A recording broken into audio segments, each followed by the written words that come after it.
اور ہم نے لوگوں کے سمجھانے کے لیے اس قرآن میں ہر طرح کی مثالیں بیان کی ہیں تاکہ وہ نصیحت حاصل کریں۔ یہ قرآن عربی ہے جس میں کوئی عیب اور اختلاف نہیں تاکہ وہ ڈر مانے۔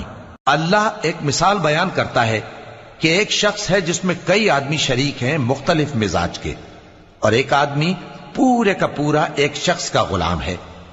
بھلا دونوں کی حالت برابر ہے؟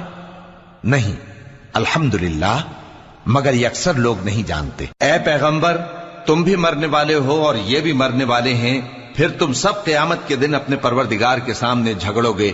پھر اس سے بڑھ کر ظالم کون جو اللہ پر جھوٹ بولے اور سچی بات جب اس کے پاس پہنچ جائے تو اسے جھٹلائے۔